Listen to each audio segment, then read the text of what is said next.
શ્યામકુમારના નમસ્કાર। પ્રશ્ન 1 ગુજરાત સરકાર દ્વારા ધોરણ 9મી 12માં અભ્યાસ કરતી વિદ્યાર્થીનીઓને શિક્ષણમાં ડ્રોપ આઉટ અટકાવવા અને પોષણ સહાય માટે કઈ નવી યોજના હેઠળ માસિક આર્થિક સહાય આપવામાં આવે છે? જવાબ: નમો લક્ષ્મી યોજના। નમો લક્ષ્મી યોજના।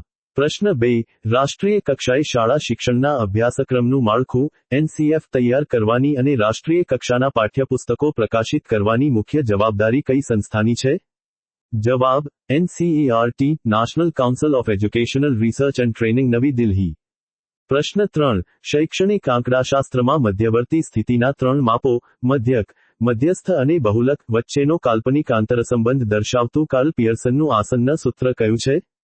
જવાબ: ટેક્સ્ટ મોડ Z બરાબર 3 times text median M 2 times text mean x। પ્રશ્ન 4 ભારતીય કેળવણીકાર ગીજુભાઈ બધેકા મુછાળીમાં એ ગુજરાતમાં પાયાના બાળ શિક્ષણ માટે કઈ સંસ્થા અને પદ્ધતિના વિકાસમાં ઐતિહાસિક યોગદાન આપ્યું હતું? જવાબ: દક્ષિણામૂર્તિ ભાવનગર અને મોન્ટેસરી બાળશિક્ષણ પદ્ધતિ। પ્રશ્ન 5 સમગ્ર શિક્ષા અભિયાન સમગ્ર શિક્ષા હેઠળ ક્લસ્ટર કક્ષાએ પ્રાથમિક શાળાઓના શૈક્ષણિક મોનિટરિંગ અને શિક્ષકોને માર્ગદર્શન આપવાનું કાર્ય કોના દ્વારા થાય છે? જવાબ: CRC coordinator cluster resource centre coordinator.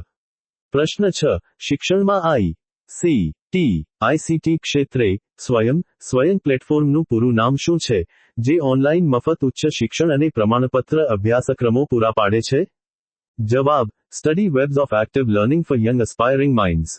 પ્રશ્ન 7 શિક્ષણનો અધિકાર અધિનિયમ RTE એક્ટ 2009 ની કલમ 29 મુજબ શાળાઓમાં અભ્યાસક્રમ અને મૂલ્યાંકન પ્રક્રિયા કઈ પદ્ધતિ આધારિત હોવી જોઈએ? જવાબ: સતત અને સર્વગ્રાહી મૂલ્યાંકન CCE continuous and comprehensive evaluation. પ્રશ્ન 8 એડવર્ડ દ બોનો દ્વારા સમસ્યા નિવારણ અને સર્જનાત્મક વિચારસરણી માટે કઈ વિચાર પદ્ધતિ થિંકિંગ ટેકનિક રજૂ કરવામાં આવી હતી? જવાબ: 6 થિંકિંગ હેટ્સ અને પાર્શ્વીય ચિક્કાર લેટરલ થિંકિંગ। પ્રશ્ન 9 ગુજરાત સરકાર દ્વારા ધોરણ 11 અને 12 વિજ્ઞાન પ્રવાહના વિદ્યાર્થીઓને આર્થિક સહાય અને પ્રોત્સાહન આપવા માટે કઈ વિશિષ્ટ યોજના અમલમાં મૂકવામાં આવી છે? જવાબ: નમો સરસ્વતી યોજના। નમો સરસ્વતી યોજના। પ્રશ્ન 10 વર્ગખંડમાં અધ્યાપન દરમિયાન વિદ્યાર્થીઓ નાના જૂથોમાં વહેંચાઈને એકબીજાના સહકારથી કોઈ ચોક્કસ કાર્ય કે સમસ્યા હલ કરે તે શૈક્ષણિક અભિગમને શું કહેવાય છે? જવાબ: સહકારી અધ્યયન કોઓપરેટિવ કોલેબોરેટિવ લર્નિંગ।